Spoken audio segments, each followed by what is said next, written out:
Assalamualaikum warahmatullahi wabarakatuh. Pada pertemuan keempat kali ini, kita akan mendiskusikan tentang problem solving dalam pembelajaran matematika. Teman-teman pasti sudah sering mendengar istilah problem solving atau pemecahan masalah, dan yang akan kita diskusikan pada kesempatan kali ini adalah bagaimana menerapkan langkah-langkah yang sistematis untuk memecahkan masalah atau soal dalam materi atau pembelajaran matematika.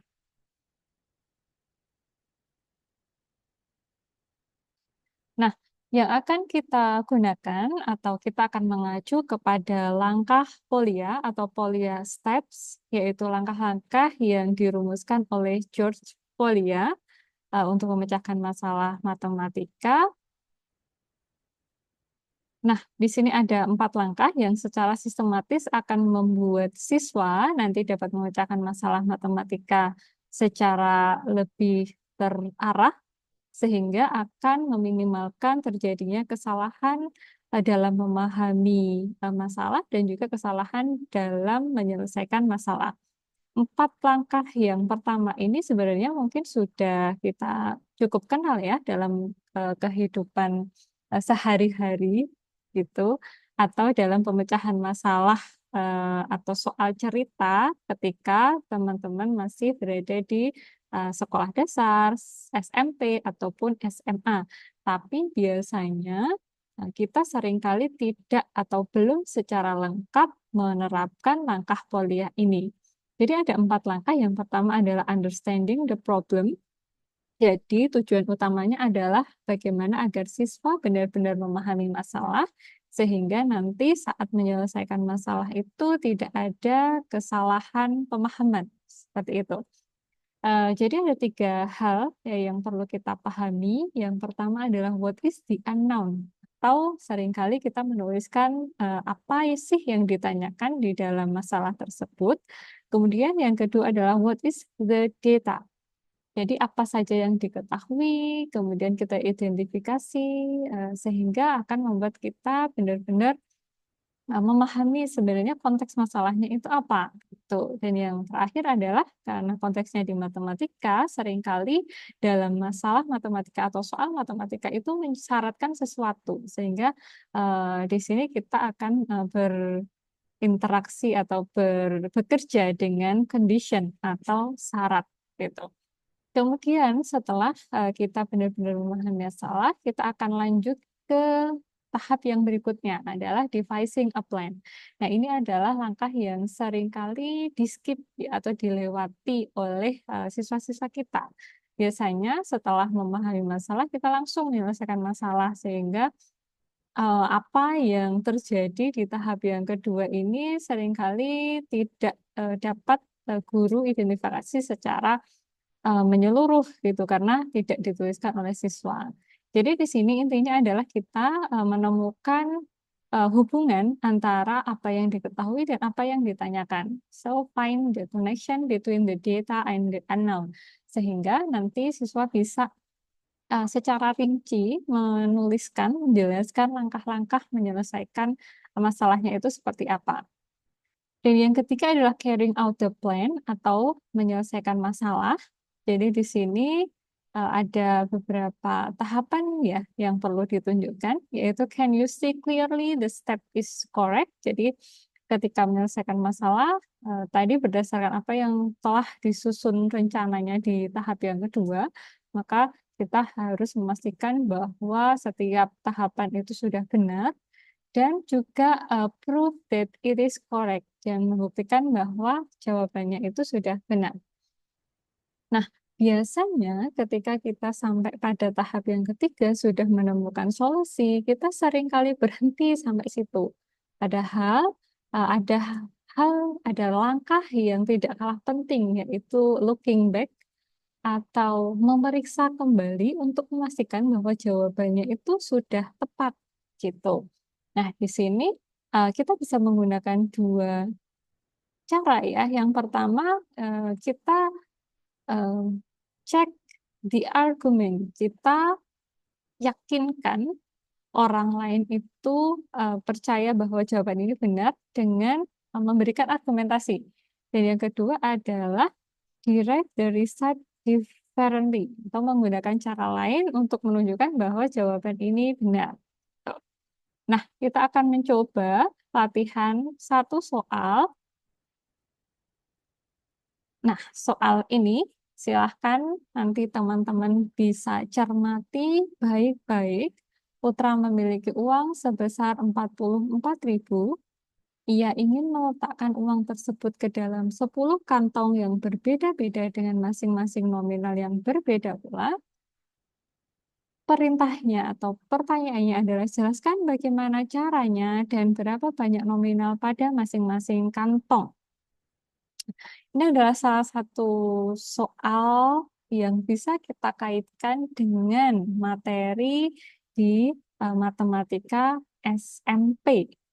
Teman-teman bisa menebak kira-kira ini arahnya ke materi apa? Oke, kita akan coba kerjakan sama-sama. Dan ini adalah contoh soal yang terbuka. Jadi dalam satu kelas yang terdiri dari 46 mahasiswa ini bisa jadi jawabannya itu beda-beda. Kemungkinan-kemungkinannya itu beda-beda dan semuanya bisa jadi benar ketika kita benar-benar menerapkan prinsip-prinsip, konsep-konsep dalam matematika secara terstruktur dan tepat. Nah, ini adalah salah satu opsi jawaban. Jadi yang pertama, kita mulai dengan understanding the problem atau memahami masalah. Kita tahu bahwa ada beberapa data tadi ya, yaitu uang putra yang sebesar 44.000. Kemudian ada 10 kantong. Kita bisa katakan ini adalah the data. Jadi data yang kita punya dari permasalahan tersebut. Kemudian banyaknya nominal pada tiap kantong itu adalah yang ditanyakan atau bisa kita gunakan istilah the unknown kalau dari langkah Polia tadi. Dan ada satu condition yang disyaratkan di sana yaitu nominal pada tiap kantong itu berbeda. Oke, kita sudah memiliki data, kemudian apa yang belum diketahui dan condition dari sini di tahapan memahami masalah. Sekarang kita akan melanjutkan ke bagian menyusun rencana. Nah, di sini seperti yang kita bahas di awal tadi, untuk bisa merumuskan rencana, kita harus find the connection. Jadi, melihat atau menemukan hubungan dari apa yang diketahui dan apa yang ditanyakan. Nah, karena tadi itu nominalnya berbeda, ya sebenarnya banyak cara ya. Kita bisa misalnya langsung di kantong yang pertama kita letakkan 4.000, kemudian di kantong yang kedua 4.500 dan seterusnya. Nanti sisa terakhirnya di kantong terakhir, ya itu nggak apa-apa, itu boleh. Bisa saja opsinya seperti itu. Akan tetapi untuk memudahkan eh, apa namanya membagi uang ini ke dalam kantong-kantong dengan lebih terstruktur, ternyata kita bisa menggunakan konsep deret aritmatika dan menggunakan rumus Sn yaitu N per 2 dikalikan 2A plus N min 1 dikalikan B, di mana Sn ini adalah rumus deret aritmatika. Kemudian ini N itu adalah banyaknya apa namanya suku ya, banyaknya suku gitu. Nanti di konteks ini adalah banyaknya kantong. Kemudian A ini adalah suku pertama atau dalam konteks masalah ini adalah banyaknya uang besarnya uang di kantong yang pertama. Kemudian B ini adalah beda atau selisih nominal uang di dalam kantong yang pertama dan kedua, kedua dan ketiga, dan seterusnya. Di mana beda ini tetap ya untuk antar sukunya. Kemudian setelah kita menentukan bahwa kita akan menggunakan konsep deret aritmetika, kita bisa menentukan sebaran nilai A atau nominal pada kantong yang pertama. Nah, setelah kita menentukan ya, sebarang nilai A atau nominal pada kantong yang pertama, kita bisa mencari nilai B dengan mensubstitusikan nilai A pada rumus yang Sn yang sudah diketahui ini. Nah, setelah kita menemukan nilai A, menemukan nilai B, maka kita bisa mencari nominal pada masing-masing kantong. Atau kalau kita gunakan simbol di dalam deret aritmatika, ini adalah U1, U2, dan seterusnya sampai dengan U10. Nah, selanjutnya kita bisa langsung terapkan rencana tadi, yaitu di bagian carrying out the plan, dengan menggunakan rumus deret aritmatika tadi ya, SN. Maka kita bisa inputkan di sini, SN itu adalah jumlah ya, berarti di sini adalah 44.000. Kemudian N-nya ini adalah banyaknya suku, atau di sini banyaknya kantong ada 10. Kemudian kita menentukan A-nya atau banyaknya uang di kantong yang pertama adalah Rp800. Kemudian kita bisa mencari nilai B-nya sampai kita menemukan, oh ternyata bedanya atau selisih nominal uang antar kantong juga Rp800. Nah, selanjutnya ketika kita sudah menemukan A dan B, kita bisa mencari nominal uang pada masing-masing kantong dengan menerapkan rumus barisan aritmatika. Jadi yang pertama A-nya 800, kemudian suku yang kedua atau nominal banyaknya uang di kantong yang kedua, berarti A plus B, ini 1.600, dan seterusnya sampai dengan 8.000. Nah, di sini kita sudah menemukan jawaban berapa banyak nominal uang pada masing-masing kantong. Nah, tapi kita harus memastikan jawaban tersebut itu benar, yaitu dengan menerapkan tahapan looking back.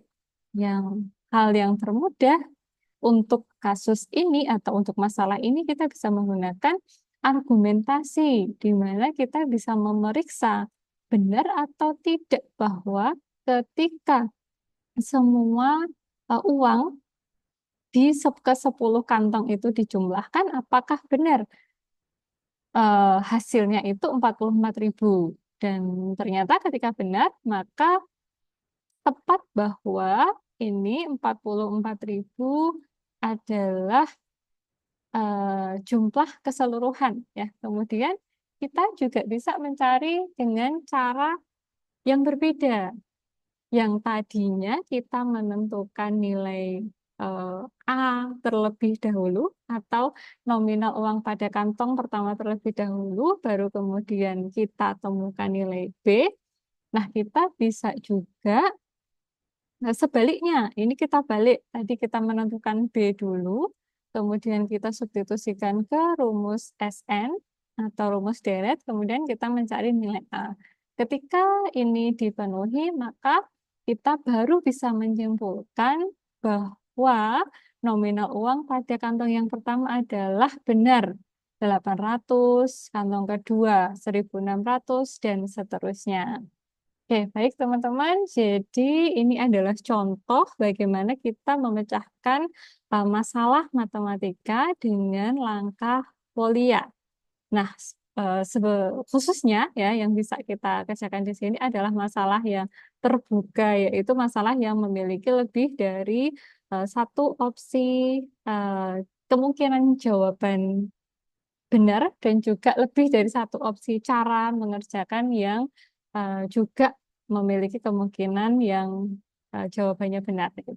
Jadi ini adalah salah satu contoh saja sebagai PR. Silahkan coba gunakan cara lain atau opsi jawaban yang lain pada masalah yang kita baru saja diskusikan tadi. Terima kasih. Sampai jumpa pada materi berikutnya. Assalamualaikum warahmatullahi wabarakatuh.